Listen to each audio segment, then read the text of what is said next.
So here's an interesting question. Is time-space finite or infinite? Finite or infinite? And if time was infinite, but space was finite, would it be different as if space was infinite and time was finite? So we don't have indication time may be finite, but we have indication that space might be finite. If time was finite, the universe would develop as far space as it could go in time, and then it would abruptly cease to be, as time would be finite, or in the reverberation of time inside the crystal itself after it has closed, or being discontinued in its progression in space as time was finite. What we experience and what we feel is time is infinite. And in our life and in the universe, and we can look as far as we can, space is finite. It has beginning. It has not ended, it has a beginning. And we don't know about time. We know we had a beginning, so this is why we call it space-time.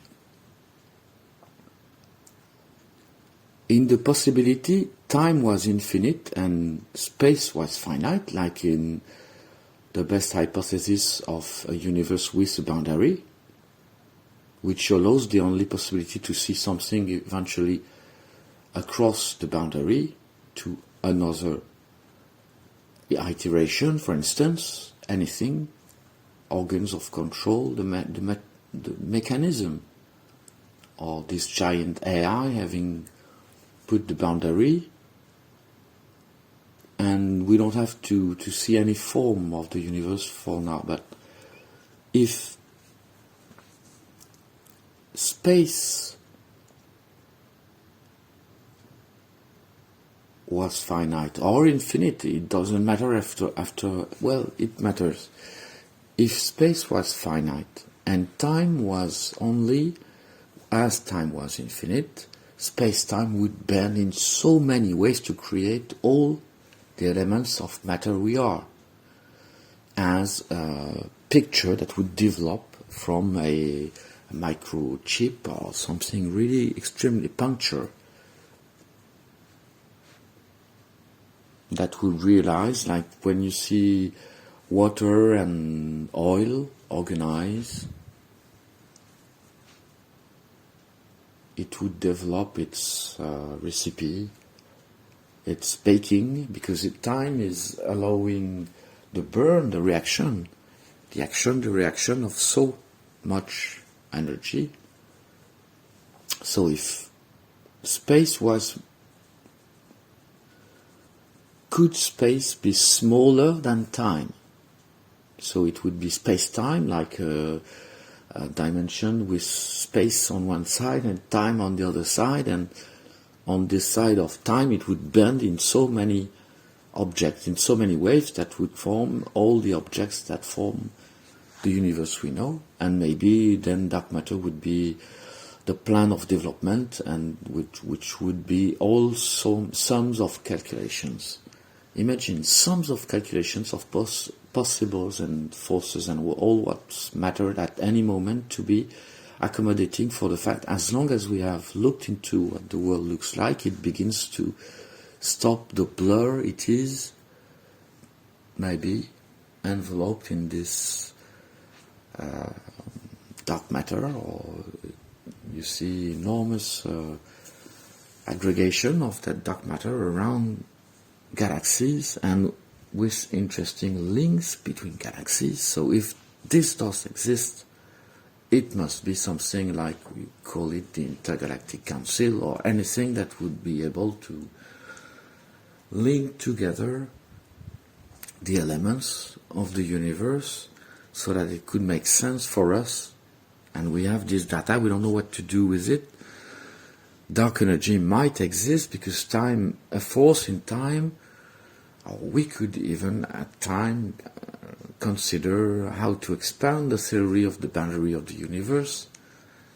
It might all depend on the conception we have, what it becomes of the experiments we can measure it to do or to be. So,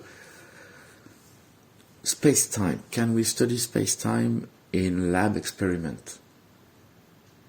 Yes, but we need a laser, we need lengths and particles to melt together and so on. It's been done, and the greatest accelerators show incredible possibilities of decays of so many decomposition of time. Each time a structure goes from A to B, passing by transformations, it means time has effectuated some of the possible realized, and at high energies it realizes wonderful images, of which maybe, this is another chapter, or maybe when one particle is created and as a double, a pair appears, and one disappears sooner than the other. It certainly must happen. In terms of calculation in the dark matter, what would it suppose? It means this one was not required in this universe, and maybe it was required in the next one, so it's been borrowed at this energies we don't meet ordinary, but which might become critical in such collision or event of energy that it represents still. So if time was infinite and somehow space had a boundary, so it would mean at the boundary time would always exceeds the expression. It would be time that would cover for space with maybe a brain of time covering the most extremist side of the boundary, which would mean the boundary wouldn't be one. We don't have to represent it in 2 dimensions. If we can see in a sphere 4, 5, there's no possibilities at an exterior. So if there is a boundary and time is infinite, space-time would bend in many ways to and maybe the thought can create time.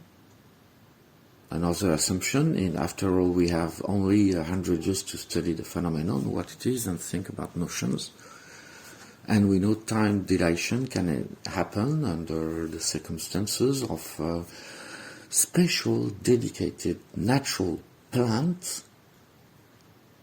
that delivers the quality for time to endure. And this is not a question about a market and a narcotic system and an order force and a conception that is entirely wrong about this notion. So, for instance, of the legal product that allows to better think abstractly of these notions, because if we don't experiment that time has dilation, how could we imagine time would be infinite and regardless of space, or with space being, as we know, finite, we don't really have.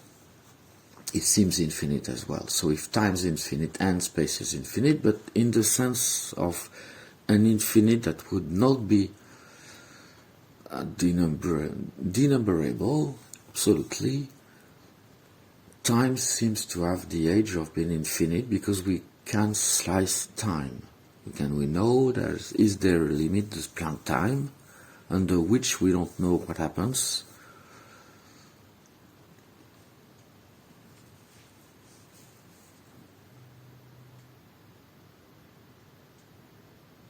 We're still trying to find solution to the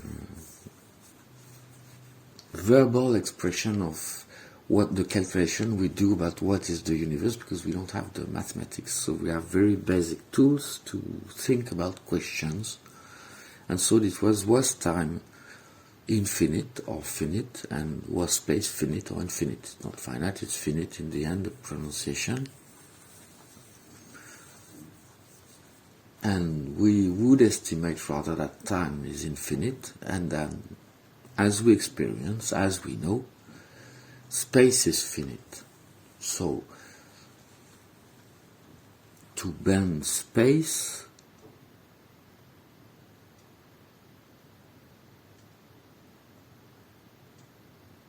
we would have to accelerate or dilate time. Accelerate or slow down time. And this is where the notion of living near a massive object, it was another question, might make sense of the bending of time we have to realize if we want to travel space-time faster. If we shortcut time, we have an infinite, normally we create a giant arc closing on itself or not, which has sequent following lines. Normally, if we prolong their line,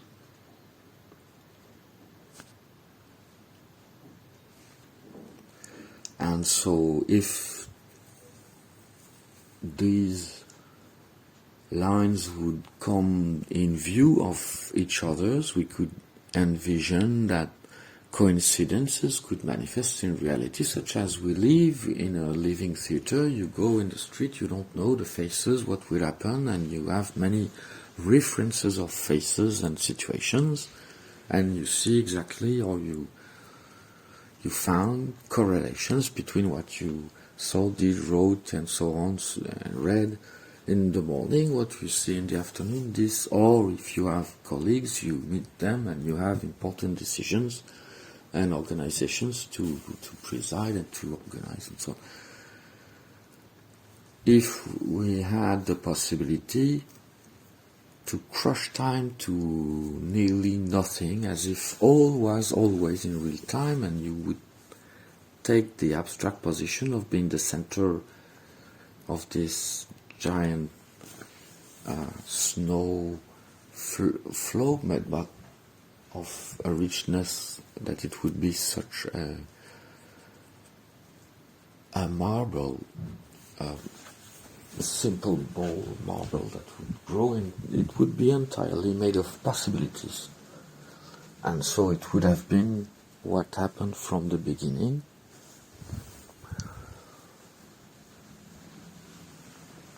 And into this we would not even be able to read the first faces, the first images of the everyday that we don't have the possibility to exist without the others in the society, but we can think the fact that we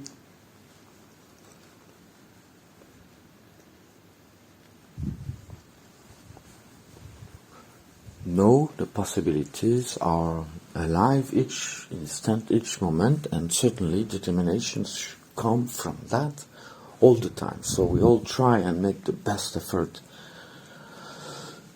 to make the best work out of what we have as tools to work with, and to imagine how we could transfer from the coincidences in building a better world, transfer coherence from today to tomorrow's decisions, so that the certainty would be made. We could check it out if space is not a little bit more finite than time. And so that bending time over longer or shorter periods to make it resonate otherwise, make time resonate. Like a giant, you have a clock and it resonates, and reasoning resonates as well. So make time resonate to be able to so in the end, what materiality could it have? We still live as pedestrian on the street. The human being in the 21st century is most likely to be a pedestrian in the street, and not someone in his home, but maybe in a factory, and people in the land with a complete cosmological comprehension of their natural world, of the culture of the world of the culture, will be to preserve, because the other pedestrian in the street can only live in the theater where anything could happen. So maybe you have access to a few stories in a few buildings, but you have to admit most of the world you will never know what other people life. So sociology tells you there are many types, but you don't get to see many if possibilities are not what the world is made of. So as so many young entrepreneurs will begin soon to construct their product or prototype their product or conceive their notion, their idea, the service they want to sell, their workforce will have completed their studies, will have dedicated their time to making a high quality world everywhere where it hasn't been done. Now that high quality becomes the only mode of acceptation populations have towards development. In fact, of course, it certainly must be said, if high quality becomes the standard, no one would want not high quality, so everybody will have to. So when all this will happen, if we discover a simply situation, because if time is bent, it moves spaces. So the manifestation, the most of the time, is you walk on the street, and this is when you meet someone like a comedian. It's not. It can happen. It has happened in the life of everyone. Everyone, at least once, you have met one person. Like a movie cinema actor or comedian or a producer or famous, not someone you wanted to meet and you followed rally. No, you met in the street, in the capital of your country, or maybe in your street or in your city. So it has happened to everyone to feel that sometimes, somehow, at this instant, time had bent so that space had presented an anomaly, because usually you don't meet anyone like your favorite comedian, sometimes, and so on. So this is the type of realization bending time makes, because to be in such a place when you meet your comedian, he had to bend space, to take a geodesic on a plane to come here, most probably, or land a train that goes along also a trajectory that is defined with time. And so, if the genome is supposed to be the ultimate grid of the social interactions, it means to better organize how to, not a Facebook nation, because it's not about Facebook, but the fact we have a certain type, maybe there are 20, 30 types of objective types of person looking, or maybe this is just because we don't know too many people and there are many more types, and everyone has got types about persons, people, their face, their size, height, and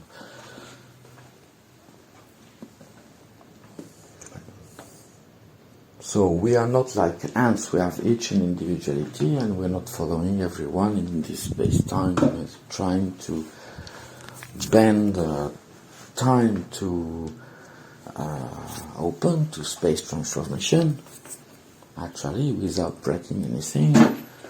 and which, if it's in a social environment of genomes interacting to create, so much more than that. So, but if we could understand our ideas are mapped onto this, we're not trying to define a typology or a characterology, simply for the, if we can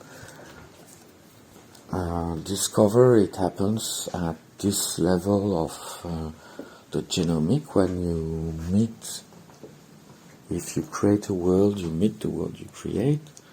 So if you intensely imagine a world and put it into creation,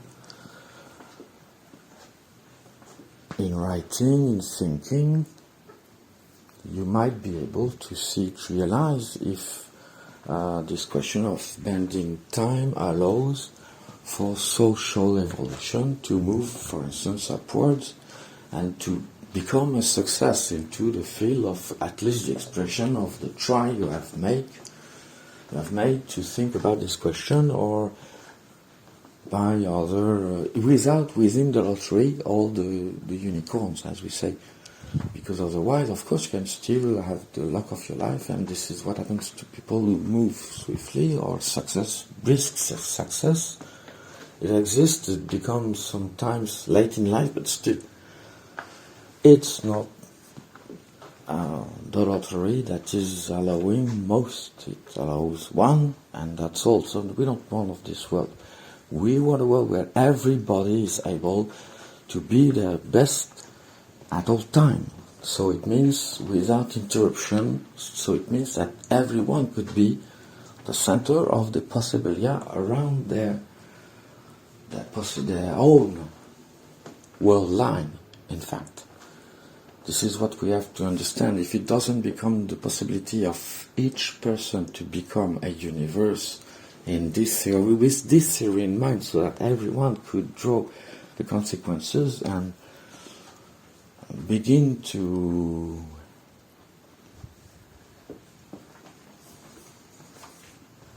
question themselves, what does it bring? And that bending space allows to bend time, maybe not, but bending time allows to bend space. And bending time, we know we can prolong time, and to shorten time is what time passes the more quickly. So we know the time that passes the least quickly is danger time. So don't put yourself in danger to prolong time. So the contrary of danger, so the absolute safety is time that passes the fastest. So in normal conditions, apparently. So if we have a civilization that lives at peace, in slow time, where time passes the fastest for them, so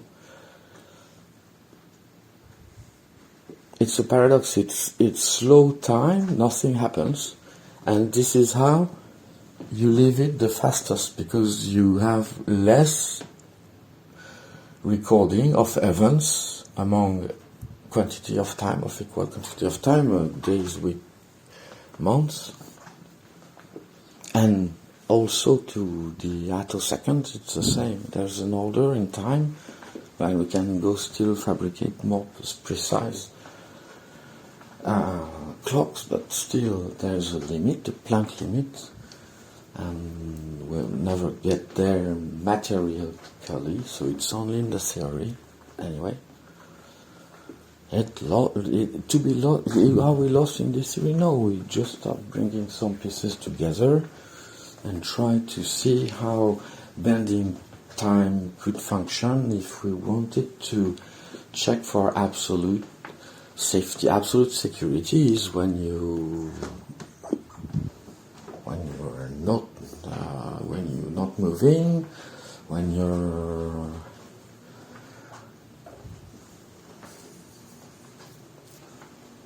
are dead, for instance. Whereas in danger, So it's not to be dead, but maybe there is a state in the function of the body and brain that brings closer to this fastest time spent in maybe a special activity of the human being and the great apes and the animals in general, that drive, if you will. We're not entering into these words at this time.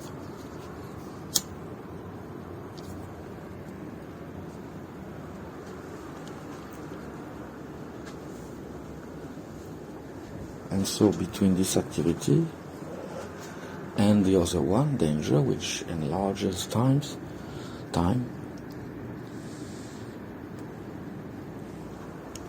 we have a duality, which is the collection of one elements, iterations,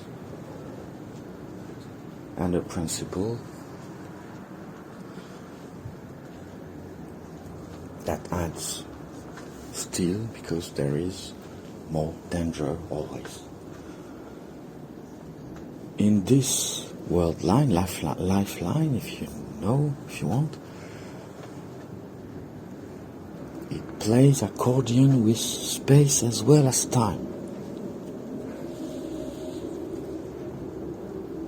This may be more simply be why there are catastrophes in the world that are linked to names. We all see it, and we use names to attribute catastrophes to such, and sometimes it's really strange and it makes sense, but it's only coincidences, because it's more of this contraction of time on one activity and the expansion of time on the other activity that creates, theoretically, it is only thinking and feeling, it's only the thought, theoretically creates gravitational waves. If there is a distortion on one side and an expansion on the other side, it creates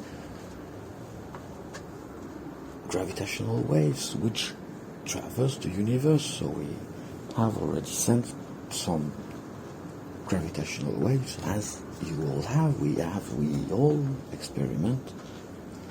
Suddenly you have 5 hours to wait in an airport, and the final 3 minutes are exalting to the point you don't remember it was so long to wait before action happens. So this contraction of interesting and boring time create gravitational waves. So they travel to as fast as the other gravitational wave. It's instant everywhere, or it travels.